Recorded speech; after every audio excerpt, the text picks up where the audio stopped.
Coming up on Cedar Valley Today, going to the big screen. One Waverly resident's stage play turns into a movie after 30 years after she wrote it. And it's for the kids. Find out how Wartburg College students are raising money for sick kids through the power of dance. And prom expenses. See how much teens spend for the biggest night of their high school career. This is Cedar Valley Today.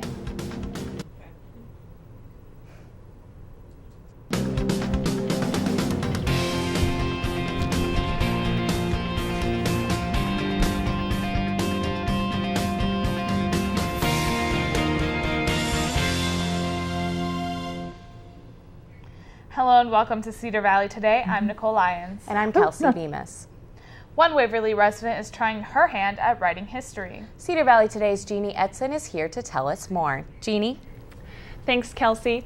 Arlene Hawley has always been passionate about history and writing. And now, over 4 decades later, her story is coming to the big screen. I'm not terribly ambitious. It's just like, we have a good life, whatever. At the age of 84, Arlene Hawley never imagined her 1970s play would turn her into a movie writer. Anyway, I came upon this story and wrote it. Yep. Hawley penned a script which has recently been turned into a documentary drama called Sons and Daughters of Thunder. I think I said I was working on one about Frederick Douglass. It wasn't going, but in the process I came upon this story. So I elaborated on it, of course. Hawley based the historical piece on the true events of the anti-slavery debates at Cincinnati's Ohio Lane Theological Seminary in 1834. But Hawley's own history is just as interesting as the stories she writes. Hawley first began writing while serving as a teacher in the Philippines. After several years of missionary work and traveling, Hawley married her husband, Kent. During our second year of marriage, she was writing this libretto for the opera in New York. And so I began to say, yeah, she's going to be a writer. As the couple moved around the world, Hawley continued to put pen to paper. Kent supported his wife's passion and now serves as the producer for her first film. I was really quite excited because I thought she never got proper recognition once she got back here in Iowa. Now settled in Waverly, the pair reflects on how, in just their lifetime, history has changed. I mean, how far have we come? An African-American president, which is, to me, very exciting, very. But the old days were kind of rough. But for the Hawleys, the most important story in history is their own. Well, we've been married for 58 years, did I say? No. 58 years, so he thinks for me sometimes when I forget. Sons and Daughters of Thunder is slated for release in 2015 and will screen throughout the U.S. in independent theaters and film festivals. It will be released nationally on DVD with broadcasts on PBS stations to follow. Thanks, Jeannie. Police say they have found no signs of foul play in the death of a Waterloo woman whose body was found Sunday afternoon. According to the Waterloo Cedar Falls Courier, the official cause of death for 53-year-old Sharon Creighton hasn't been determined. The state medical examiner's office found nothing in their autopsy on Monday. She was reported missing Sunday morning and later found in the afternoon by workers at the workyard at Custom Pallet Wood Services. Faculty positions in the Tripola School District could be in danger. The school board plans to meet in April to discuss budget cuts that will reduce the amount of teachers, staff, and bus routes. The total amount of money will add up to over $200,000, and this comes after a couple of years of discussion amongst the school board. Just because we're reducing does not mean that we're not financially sound. What it means is we are trying to stop, because we've lost $450,000 over the last 10 years. We're trying to, because we're not getting that money, we have to reduce some of our expenses. Assistant Professor of Science Education Dr. Michael Bechtel was invited by Congress to attend the dedication of the Dr. Norman Borlaug statue held yesterday in Washington, D.C. Borlaug's work with the World Food Prize earned him the Nobel Peace Prize, the Presidential Medal of Freedom, and the Congressional Gold Medal. His ability to meld political, biological, and I guess, spiritual, because he talks a lot about that we have to use biotechnology in order to save the world. That we can't do it just. The Wartburg College hip hop dance team is now recognized as an official student organization. The group is led by students Destiny Davis and Gabby Larson. It currently consists of 15 members, but is open to anyone who likes to dance. Experience is not necessary, as their main focus is being welcoming and having fun. It's not one of those you try out, you might not make it kind of things. We even have a few people who are like, I have little dance experience, but I love to dance, I'm willing to try. 4 Wartburg students' passports that were lost over winter break have been safely replaced. They are for the Tanzanian May-term class and got lost on the way between the embassy and the mail center. Director of News and Community Relations Saul Shapiro says that investigators don't exactly know what happened, but new passports are on their way to Wartburg. Nobody's ever used it. The numbers have since been replaced, and the passports would be useless at this point. And now we'll turn to Elizabeth Jewett for our first look at a forecast. Elizabeth, is it supposed to be warm? Well, it is spring, so it is a little, touchy, but in the morning, starting at 8 a.m., we're going to see some temperatures at about a high of 17 degrees.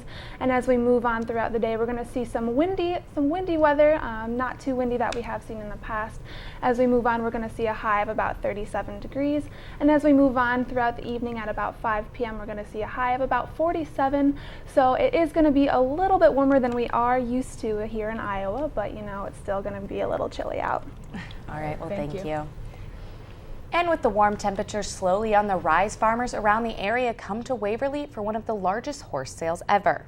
Cedar Valley Today's Jesse Kielman found out how this annual gathering helps farmers prepare for summer. As the weather slowly warms up, farmers are able to look ahead to summer. For a lot of people, that process includes attending the Waverly Horse Sale, which started Tuesday and will run through Friday. The Waverly Horse Sale happens twice a year and is the largest horse sale in the nation.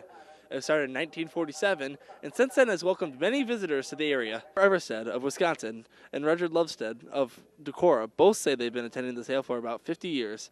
Roger remembers some of the early days of the sale. It's tradition. I've been coming here for about 50 years. Arnold Hexum was a fine friend of mine that started it, and he had a big circus tent down here that we used to have the horse sales in, and did a lot of business with him. While Homer explained why he enjoyed the sale so much. This is the greatest horse sale in the country. They're probably one of the biggest and well managed, and we really like it out here. Horse sale can be fun even if you're not looking to buy a horse. For Cedar Valley Today, I'm Jesse Kielman. Coming up next, find out what you need to know in today's Top 5.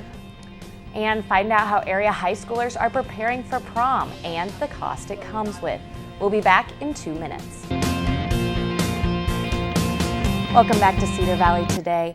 The Malaysian government has told families of those on Flight 370 that there are no survivors, but the search for the missing plane continues. New satellite images from the French show over 120 objects floating in the southern Indian Ocean early this morning. Malaysian officials believe these objects could be related to the missing plane. Investigations will continue today. And the search for survivors continues in Washington after a landslide over the weekend. Authorities say nearly 50 structures have been destroyed or affected. More than a dozen people have died and more than 100 are still unaccounted for. While search efforts continue, no one has been rescued since Saturday. Bipartisan members of the House Foreign Affairs Committee voted Tuesday to pass the Ukraine Support Act. The legislation calls for sanctions against those who undermine Ukraine's independence and stability. It also supports increased U.S. efforts to help Ukraine law enforcement protect human rights. Yesterday marks the 25th anniversary of the Exxon Valdez oil spill. The spill was the largest in American history. 11 million gallons of oil spilled into the waters of Alaska's Prince William Sound. In an interview yesterday, Captain Hazelwood said the problems all started following a decision to change course. President Barack Obama arrived in Belgium last night after wrapping up a nuclear security summit in the Netherlands. This is one of many stops on Obama's European tour. He is expected to meet with Belgium's Prime Minister and the Secretary General of NATO. The president will visit Brussels and Rome before wrapping up his tour in Saudi Arabia Friday. Thanks, Thanks, Kelsey. It's that time of year again, prom season. But how much do students actually spend to get ready for the big night? Cedar Valley Today's Ashley Davis is here with the budget breakdown. It's a night that high school seniors, juniors, and sometimes underclassmen look forward to all year long.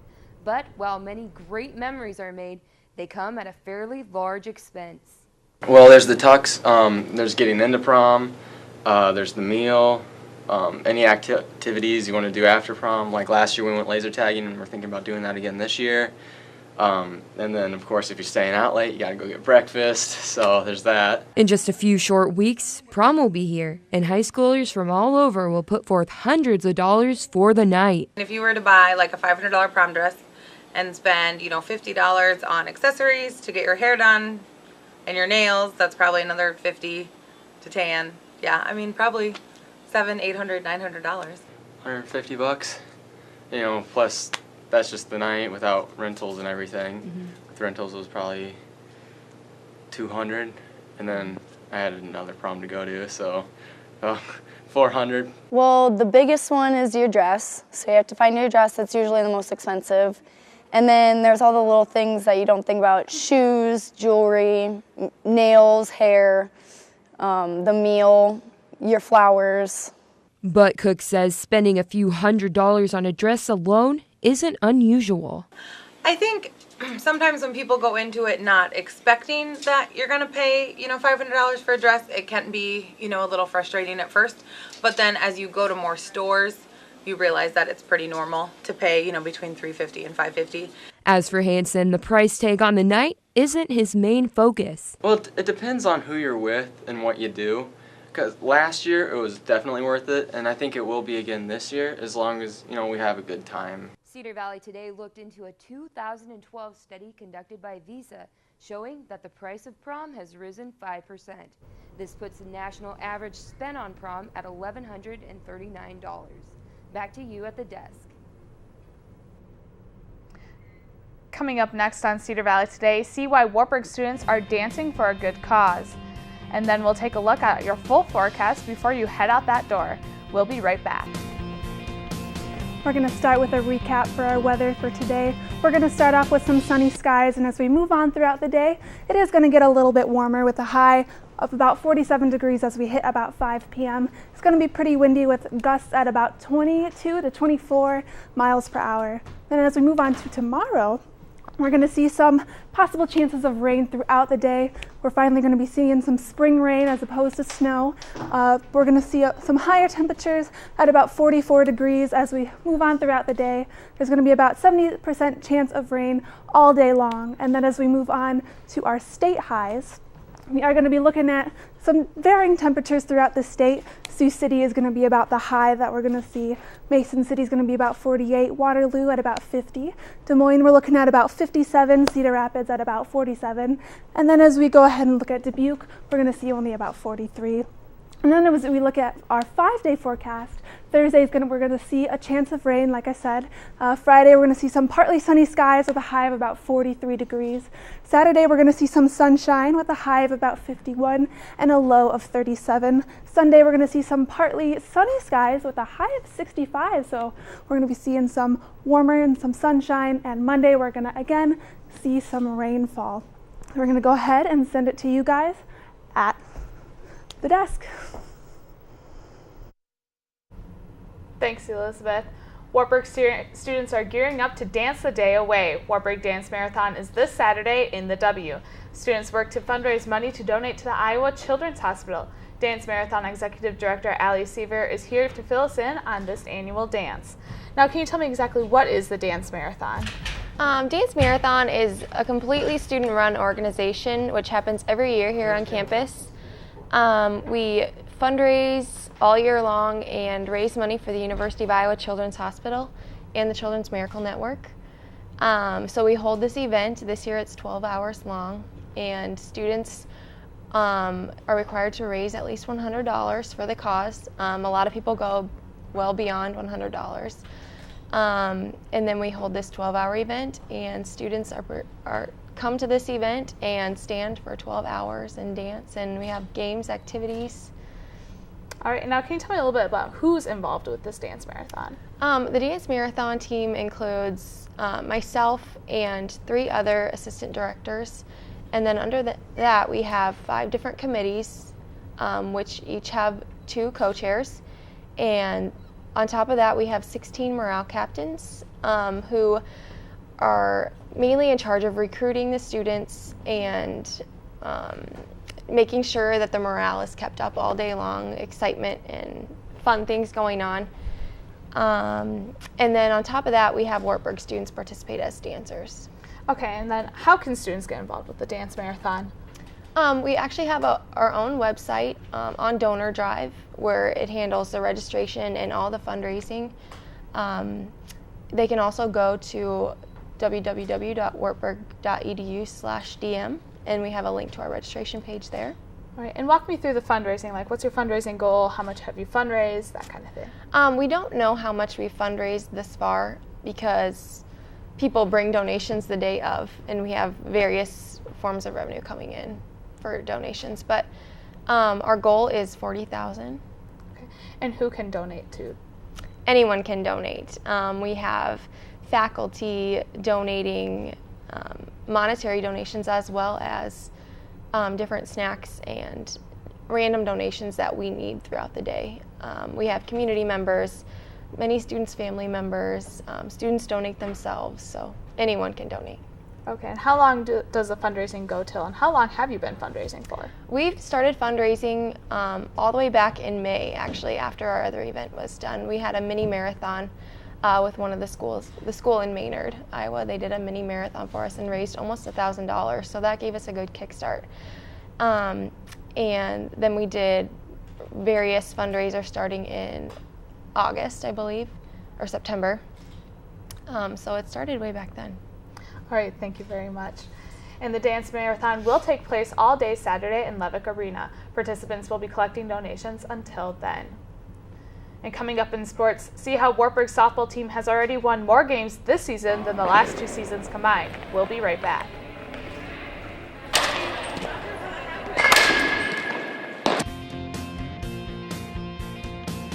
Cedar Valley Today, I'm Nathan Ford.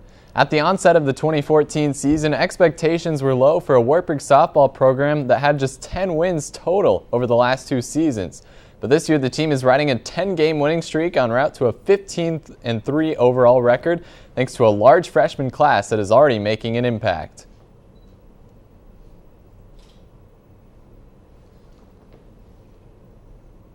Moved back to her high school position of pitcher, Blum agreed. She, along with a 14-player freshman class, has helped get Wartburg back to the success of the 2000s. Much of the bad karma has been erased because Blum says the team doesn't care about what happened the last 2 years. Since we weren't here, we don't know any better, so we're just trying to make our own legacy, I guess. This freshman class has allowed the program to finally take that big step forward. The difference, with this freshman class is they have an opportunity, to come in and build a program that they want. Fellow newcomer Taylor Smola has been at the head of that movement. The freshman has been a force at the plate so far, leading the squad with a .443 average and 27 RBIs. The Fave says that Smola has stepped up to be one of the team's main leaders on and off the field. He's got this leadership style that everybody gravitates towards. I think she's a game changer for us, and we're looking to see great things from her. One of the biggest reasons for the early success is excellent team chemistry. Smola says that their Florida trip during spring break brought them closer together. Working well together has helped us through these first games, and just trusting each other and knowing that we have each other's backs through every single play, through every single game. Both Smola and Blum say they wouldn't be in the place they are today without the leadership of upperclassmen like Katie Wyman and Savannah Warburton. I have so much respect for them as players and people because no one wants to lose. Team's motto is all in this season, with an emphasis on sacrificing personal stats for team success. They will need that mentality as they look to win their first Iowa Conference game in 2 years in the coming weeks. Reporting for Cedar Valley Today, I'm Justin Zaccone. National champions Kenny Anderson, Cole Welter, and Landon Williams were named co-most valuable wrestlers of the Iowa Conference after winning national championships last weekend. Loras heavyweight James Buss also received the distinction. The trio of seniors led the Knights to their 4th straight NCAA championship. Meanwhile, head coach Eric Keller was named the co-coach of the year along with Loras's Randy Stewart. In Keller's first year as solo head coach, the Knights were undefeated in duels. And in indoor track, Jonas Alusme was named co-most valuable field performer of the NCAA championships. And if you missed any of our championship coverage during winter break, go to wartburgcircuit.org. That's it for sports today. Be sure to tune in Friday morning for highlights of the softball team's home opener. We'll be right back. Welcome back to Cedar Valley Today. Ohio 5th graders broke a world record yesterday. The class from Woodbury Elementary broke the Guinness World Record for the largest Hot Wheels loop-the-loop. The students beat their fundraising goal of $10,000. In return, the principal had to shave his mustache he had been grooming for over 25 years. And a Texas pet supply store has gone mobile. Natural Paws is Houston's largest natural pet supply store, and now they have a treat truck. The truck was modeled after a regular food truck, but is stacked full of treats and toys for dogs. Pet owners love the concept and say they appreciate the natural ingredients. Thank you for joining us on Cedar Valley Today. We'll be back this Friday to have more of your local news, sports, and weather. But until then, you can check out all of today's content on the Wartburg Circuit. Have a great day, Cedar Valley.